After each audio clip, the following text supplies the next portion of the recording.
trying to get it. Okay, you can see that? That's who my mother called yesterday asking, what should I do? What should I do? And he sent her this message. I walked in on her. This is Eleanor Joyce Walton, scientist for the Riser File.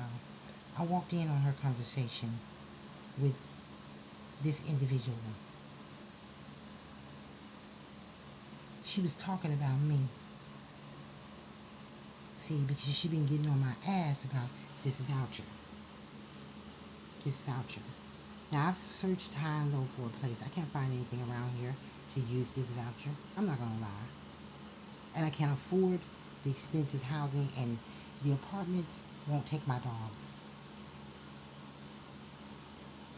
Not both of them. And I'm not going to throw them out or leave them here. I know I need to find a place. And I know I need the money to be able to put down on a place.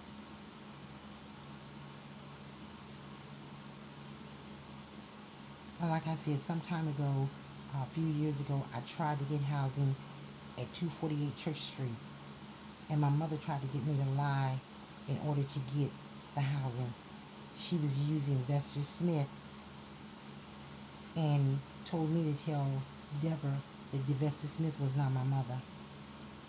Well, of course, I didn't agree to that lie. I didn't sign those documents.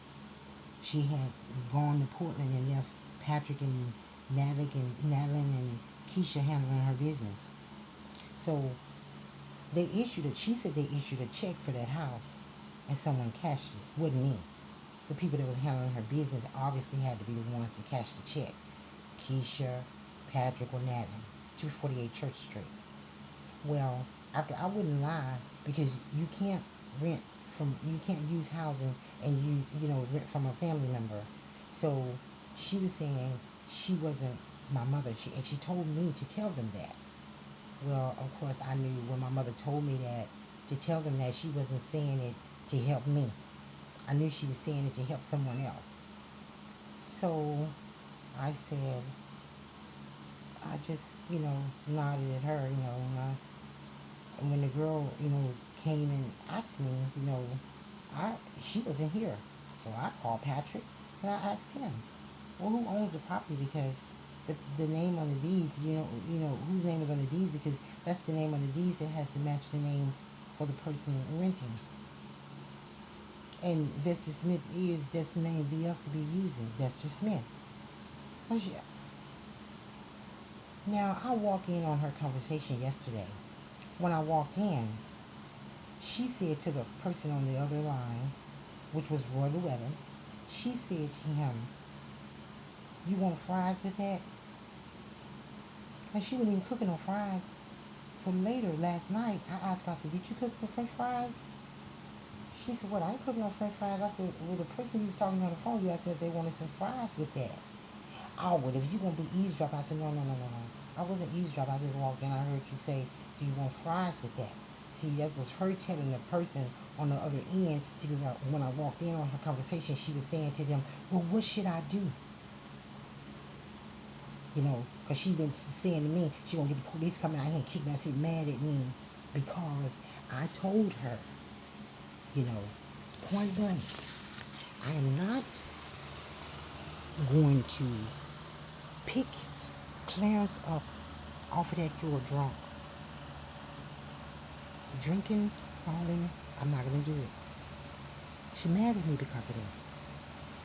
Mad at me because I'll get up and make a pot of coffee so that this person would think twice about getting up and having a drink. Have a pot of coffee, because this is what he's doing now. We're in the house now. He back in the back. He didn't hear me. So, out of all of the video that I have, my mother has seen me around here with my pictures and video, uploading stuff. And she can't say I don't help her out. She'll come in here just to hurt me. Wash during the hottest part of the day. And Clarence back there, he pissed off. Because I told him, I said, look, dude, when you fall in here, he can hardly call somebody. He fall on the floor. I said, hey, you want me to call 911? Because I'm not going to be lifting you up off no floor. And Dorothy Jean can't do it. If he called me making a sandwich, a pot of coffee, I do it. Open the door, it's done. I told him I'll wash your clothes in the evening. Wash them, dry them, but that's not good enough. That's not good enough.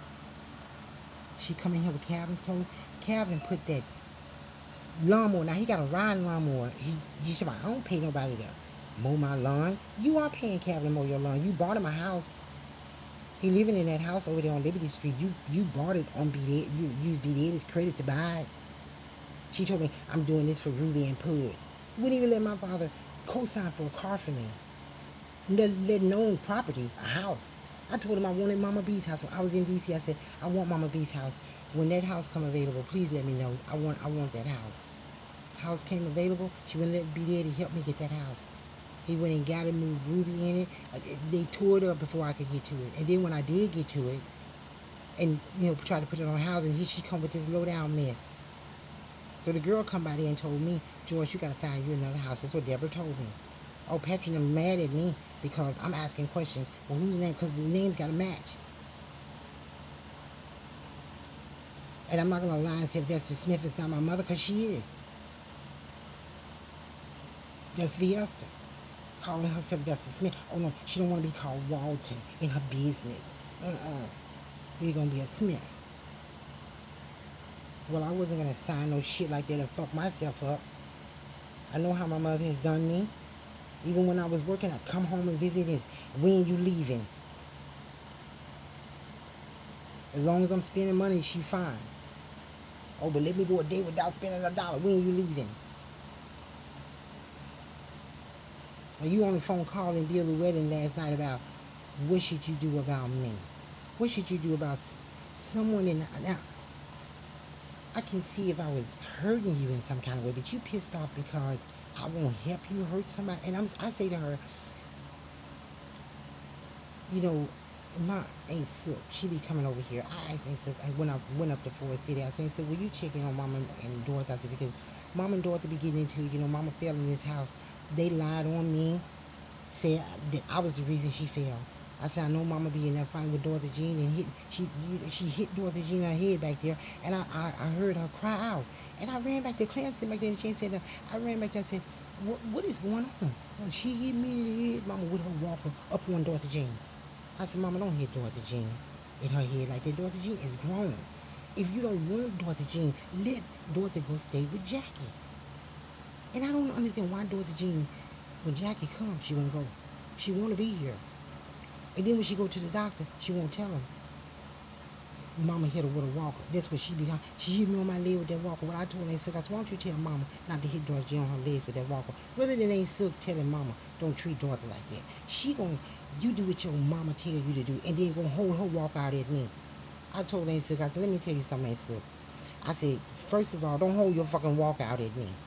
I said, if you ever hit me with that motherfucker, I said, first of all, don't fucking speak to me when you see me. Because I asked, I said, why didn't you take Dorothy and them when they was kids and their mother died and their father brought them to you? I didn't want them.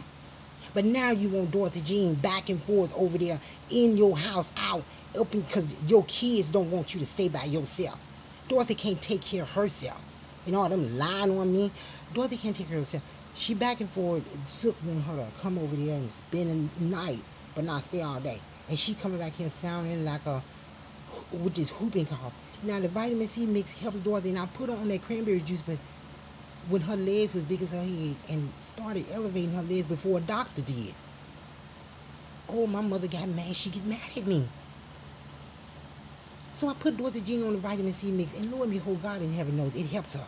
My mother, when she knows she done got where that shit is getting to her, oh, she ready to sit down and take a vitamin C mix. She want 4,000 milligrams. Oh, but don't get doctor but one. I said she need 2.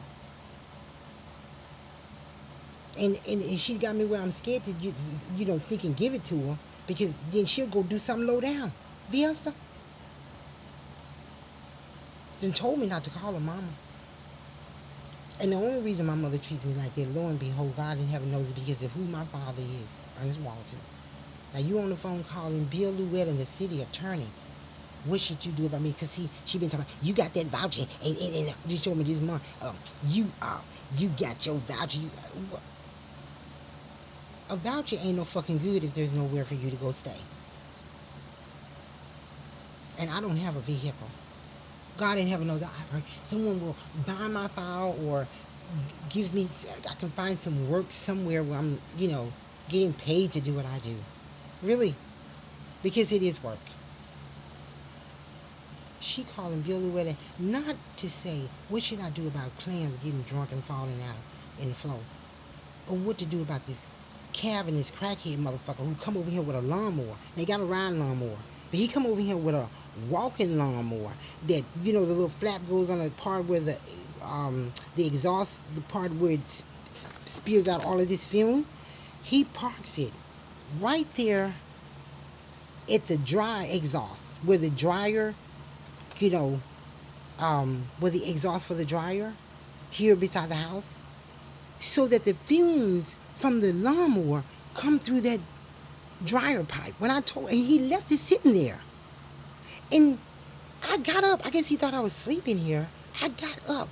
I immediately turned the fans off because I don't have an air conditioner in here. She won't let me put an air conditioner in this room. She won't let me put an air conditioner in here. So I got up. I turned the fans off. And I went outside immediately. When he saw me, he heard me turn the fans off, he ducked down and grabbed the lawnmower. And I told him, I said, Calvin parked that lawnmower at that exhaust and left it there, where the fumes could come back up in this room. But if you don't like it here, you don't need to be mad at me because of what I done said about I'm not picking clans up drunk on the floor. And he can come in his kitchen and get a cup of Dorothy carrying his piss in a bucket. Now, you want to sit back there and drink and have Dorothy carry his piss in a bucket? Dorothy's sitting at the table eating. He hung, Jean. I said, wait a minute. Dorothy Jean, you eating. Oh, he gets pissed and he don't want to call me. But then when everybody leave, he'll see if, because he think I'm mad. Will you, is it coffee in there to make me something to eat? Hey, look, I do it. That's your mama up in here acting like some jealous woman. And she's supposed to be your mama. I said, mama. But my mama just low down like that. Ain't nothing wrong with her. She know what she doing, calling Bill Llewellyn and talking about what should I do. And then when Bill know I done walked in the room and I say to her, your washer has stopped. Clearly so the other person on the end could hear me. Because when I walked in, she said to the other person on the end, you want fries with that. That was her telling them the one she'd been frying all summer just walked in. Because I don't leave Mark and Thomas in here with the washers and dryers going. I stay right in here with them. Because if it get too hot for them, it get too hot. And it's better just to sit in here than to stand out there in the environment. It's hot and shit. And my skin just starts to burn when I'm out there too long. So, and she knows these things. But she don't give a fuck. And she been trying to kill me. That's what she told me. I'm killing the wrong one. She told Donna Mixner, victims crime specialist, over the phone. I guess she thought Donna was in FBI. I don't know, maybe she thought this woman was a joke. She told her I was her victim.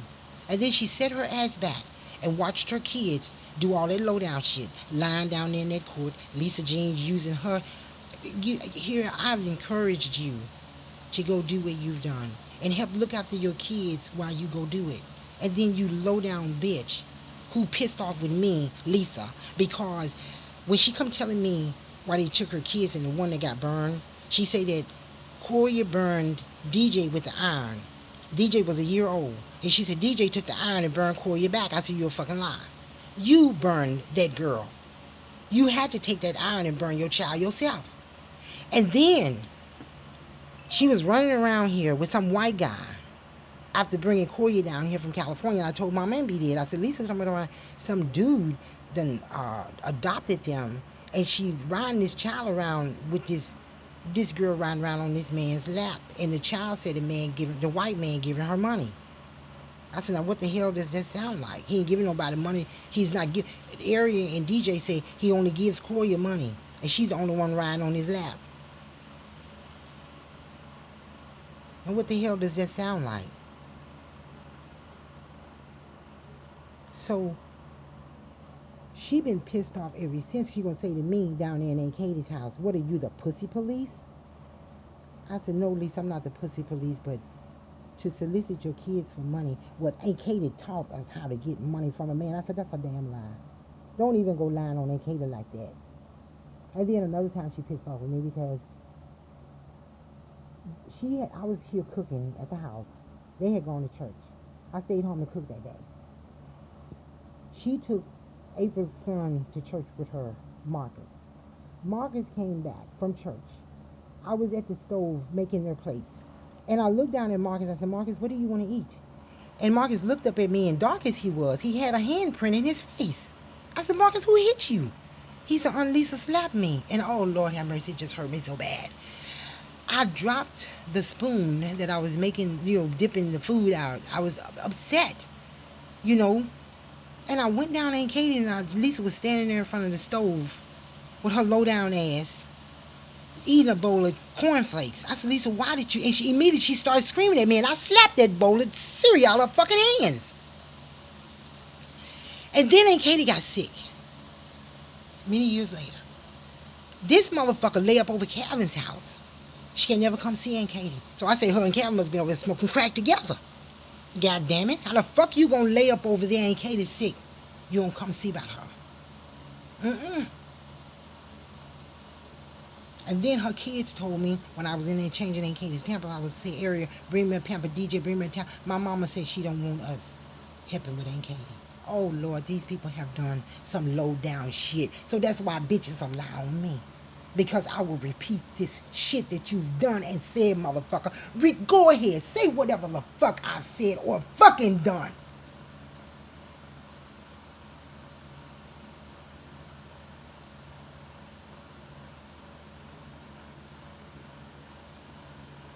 Surely if Jesus Christ has not paid for it, dying on a fucking cross, forgive me, Lord, for such language. My Father surely paid for it. When he fed and housed and bought cars for and co-signed for and took care of their grandbabies. Your grandbabies, mama. They weren't his. Because surely he didn't fucking get the one they call themselves Brown and Banks and Coney and, Perline and Patrick and Calvin and Curlin and your folks in Aunt Katie say Gloria and Legion is Mr. Wilkes' kids. Paul Wilkes, Aunt Katie's husband.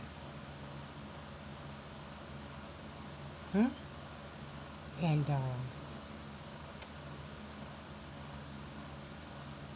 the lover that she had me driving her to his house, his name was Matthew or something like that. And he was my father's sister, Aunt May Lee. She did, may her soul rest in peace. That was her man, her boyfriend, her lover. And then my mother took him. Now, Bill Llewellyn, she was talking to yesterday. And then, like she did with Herman when he was on that crack, she would call me in D.C. constantly complaining about Herman. And when my mother looked me in my face and said, I don't know who killed Herman, it's hard for me to believe it. Because she's done so much to, and I'm not asking for any sympathy or anything like that. But this, after Bill Llewellyn know that I walked in and heard her conversation, I walk outside. I was going to take a picture. Doris Llewellyn drives up, sends her grandbaby in here with these 2 apples, 2 Granny Smith apples. She asking Bill, what should I do? And I guess rather than him telling her, like she always say, I can show you better than I can tell you. Doris drops off 2 Granny Smith apples.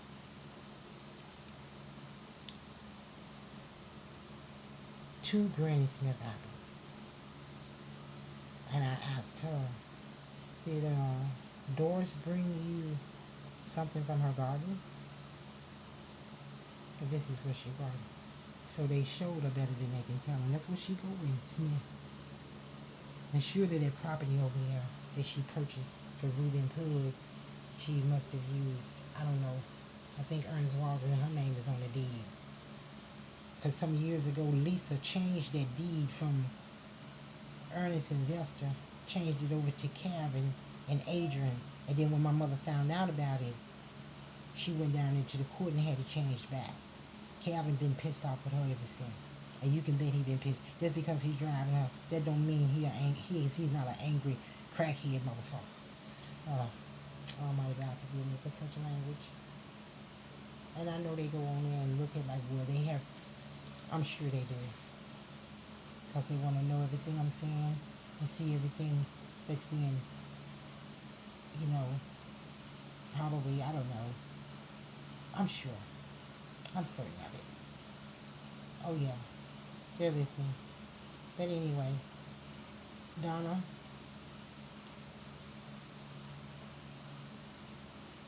I am searching for a place to stay. But you know how easy it is for my mother to throw me out on the street, and she just working on her little, and she on the phone with Bill Llewellyn, and if you ask me, she's on the phone, pissed off because of, what I've said to her about not, picking Clarence up off the floor drunk. I'm not doing that. And she said he was getting a home health nurse. He need to get one because Dorothy Jean is not mentally able to everything. All day he calling her. All day. She don't sit down. Empty his piss bucket. He can go to the toilet and piss. But he said that's too much trouble. Mama didn't say give him the house. I'm in the utility room. You figure that out. But it's not filthy in the utility room. I keep it clean. She come in there and wash as much as she want to. The only thing I will not do is I will not start no dryer on myself in the hottest part of the day. You didn't start the dryer, so do I look crazy to you? You're the one trying to, you're the one out for blood. You set your own dryer.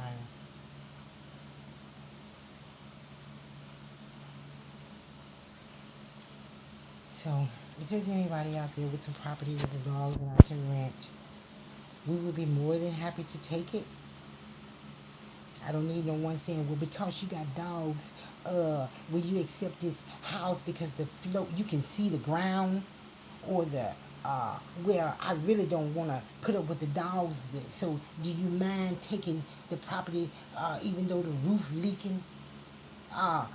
Do you mind? Yeah, this is what you got to put up with around here. Mm-hmm.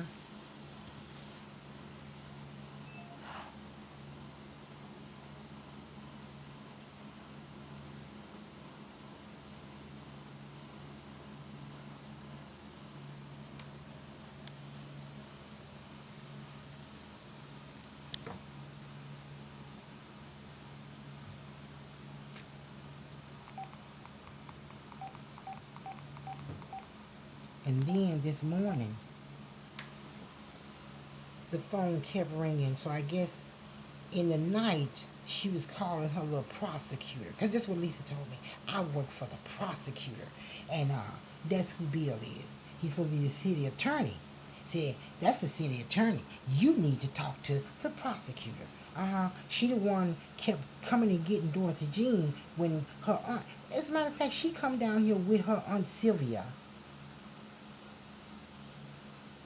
She come down here with Sylvia for Mother's Day. Mother's Day. On Father's Day, Mama come in there, the hottest part of the day, in her church clothes, honey. Bright red suit, and washed Calvin's clothes during the hottest part of the day. Washed Calvin's clothes. 2 or 3 loads, and dried them. Yes, she did. Come in running from church. And she did. And washed his clothes. Yes, ma'am. And she'll say shit to me like, you ain't got no business in there. Oh, never mind that what I'm doing means something. And I keep saying I do this research because I want to make my life better. But I do. And, I call Donna. She knows I'm not doing this work because I don't ever want to get paid or I'm not looking for a job. Where do you go and give this kind of work? President Obama is the only somebody that I would think is interested in this research. And I haven't heard from him. Not that I plan to. Those aren't my plans, okay? So anyway, if there's anybody out there with some property that I can rent for my dogs and I, Mark and Thomas and I. Mark and Thomas, say hello. I got them in here trying to keep them cool. I'm trying to keep them cool so it's dark. You can't even see my babies because it's dark. Trying to keep my babies cool. But they good though. I took a couple of pictures and tweet them out. Y'all check me out on Twitter now because that research over there is really good. Photographs, they really give you a first-hand view of the life form. The way it lives, the way it moves through our environment and everything. So does the videos.